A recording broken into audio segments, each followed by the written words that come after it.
Topic is Afghanistan. Where do we go from here? And of course, the guest is Dr. LMadu3. Dr. LMadu3, let's pick up where we left off, and we've got 10 minutes, and try to get in as much of this information as we possibly can in the 10 minutes that we have remaining. Go on, sorry. So in 2001, we had the World Trade Center affair, orchestrated by Al-Qaeda. And Al-Qaeda in Arabic means the base, by Bin Laden's men. Because of it, we invaded Afghanistan and overthrew the Taliban because Mullah Omar refused, because of friendship, to have Bin Laden kicked out of Afghanistan. We invaded and installed Hamid Karzai as president of Afghanistan, who is still president up till now. Al-Qaeda left. I wouldn't say they left, we drove them out. But right now they have sanctuary in Waziristan, in Pakistan, where Bin Laden supposedly is staying. And people should understand, people say, well, why are the Taliban so strong up to now? They forget that across the border in Pakistan, you have also the Pashtuns. The Pashtuns are in Pakistan, and they're also in Afghanistan. So it's their brothers across, so they can just move across the border without anybody noticing. They speak the same language, you see. So that's what made it difficult to be able to penetrate or destroy the Taliban, because you have Talibans now in Pakistan, you have Talibans also now in Afghanistan. And people have to understand that the Taliban is what you call a Pashtun insurrectionist movement. They are predominantly Sunni Pashtuns, who are the Taliban. Most of the other ethnic groups, the Uzbeks and the Tajiks, are not part of the Taliban infrastructure. They're primarily, a Pashtun, insurrectionist movement. Now that, Al-Qaeda is out of, Afghanistan, people are wondering, why are we still there? Why are we still there? What are we doing? Currently, according to General McChrystal, who is the commander of our troops in Afghanistan, we have about 68,000 troops in Afghanistan. When we landed in Afghanistan to overthrow the Taliban, there were only 313 American troops on the ground. Actually, the fighting was done by the Tajik, insurrectionist movement led by Ahmed Shah Massoud. They will use them to overthrow the Taliban. And then, because we are busy in Iraq, we couldn't have enough troop strength in Afghanistan to do the job. Okay? So now we have 68,000 troops there. There's a pressure for 40,000 additional troops to bring the troop strength to about 100,000. And people are asking, why? Since we've thrown the Taliban out of Afghanistan, what are we still doing there? Why can't we leave? And I can understand that. At the moment, okay, we are fighting the Taliban now, not Al-Qaeda, because Al-Qaeda has already moved. And they can move even to Somalia. If we drive them from Pakistan, they can move to Somalia or other bases, which they've already started doing. They've dispersed already. I do not think, strategically, that we should still stay in Afghanistan or even increase the troop level. I think what we should do that will make some political sense is to do what we did in Iraq. Is co-opt some members of the Taliban, who are not really the core of the Taliban, and arm them to do the fighting, not do the fighting ourselves. What we did in Iraq, what General Petraeus did in Iraq, was co-opt the insurgents, arm them, the Sunni insurgents, and pay them, put them on the payroll. They are called the Renaissance Army now, and let them do the fighting on behalf of the Sunnis. Okay? That's what we need to do in Afghanistan, is get those members of the Taliban who are not core Taliban and pay them, give them a job, and give them the guns to do the fighting against the Taliban. We can withdraw. American troops can withdraw to some strategic points in Afghanistan, like the Bagram Air Base, or stay in some of the big cities like Kabul and Kandahar, and then carry out strikes, with drones and helicopters, all this, wherever we find Al-Qaeda. What we are doing now is fighting the Taliban. It's like fighting the hometown people. And that's why resentment is growing now in Afghanistan against our troops. Even President Karzai is complaining about, bombings. Yeah, that is killing civilians. So they're getting angry at us. So the more we stay, the more we start getting bogged down. And eventually we might get driven out, like they drove the Russians out. Yeah, because it seems that like that's what's happening now. We are fighting the Afghans, no more Al-Qaeda.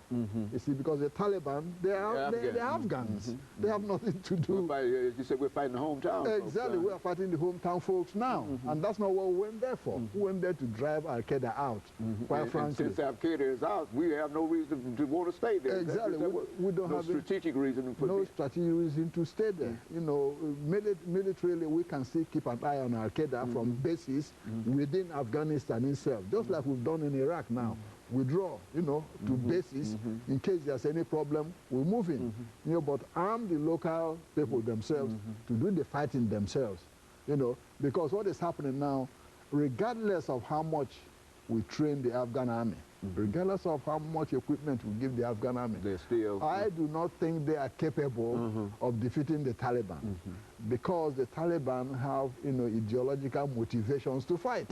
There's a difference between an army that has the motivation to fight and an army that just wants to get paid. Okay, the Afghan army at the moment don't have that ideological zeal to be able to fight the Taliban. The Taliban, they are motivated ideologically, religiously, and otherwise, you know, to fight. You see, and that's the big difference between, you know, the army of Karzai, you know, and the Taliban themselves. You see, you have the Taliban everywhere. Now, Mullah Omar, who's the spiritual leader of the Taliban, is still in Afghanistan. But we can find him because nobody really knows what he looks like. You know, they know he has one eye he lost during the war against the Russians, but nobody ever saw his picture. They don't even know what he looks like. So he might be walking around in Kabul and nobody knows, you know. So he's still leading the insurrection in Afghanistan. And so now that a lot of members of Congress are questioning, particularly members of the, you know, Democratic Party are questioning, hey, why are we sending 40,000 more soldiers to Afghanistan? It doesn't make sense. You know, what we should be doing now is trying to, you know, lessen our presence there, put more money into building roads, schools, infrastructure. Like they were planning on doing good. Exactly. Infrastructure, you know, schools and all those things to create employment for people. Because what you have right now, 60 to 70% unemployment. So all those who are unemployed, what do you have? They join the Taliban, where they can. They have no alternative. They don't have any alternative but to join the Taliban and get some money, you know, to feed their families and all this. They won't be walking around and growing the opium. The Taliban also, you know, are part of that opium growing group because that's how they get money to buy their equipment. Now, the gross GDP now is about, they have a budget of they have an expenditure now of $2.7 billion, but they have you know, an income. The government's income is about $900 million, okay, which is they're already running, you know, on a deficit. A big deficit, okay. So, but the opium trade is about $3 billion, illegal, okay, and it doesn't go into the government coffers. It goes into the Taliban covers, and you know, because it's illegal, the government doesn't control it. Okay, and so what does the government, what does the United States government want Karzai to do? They say, well, you know, you got to control that opium grain and all this. Karzai say, well, okay, fine. What are those farmers going to be growing? How can they make money? They got to have some. Okay, if you want to destroy the opium trade and poppy and all these crops, that's fine. But those farmers got to have an alternative crop, okay? But the thing is that most of where those opium is grown is controlled by the Taliban.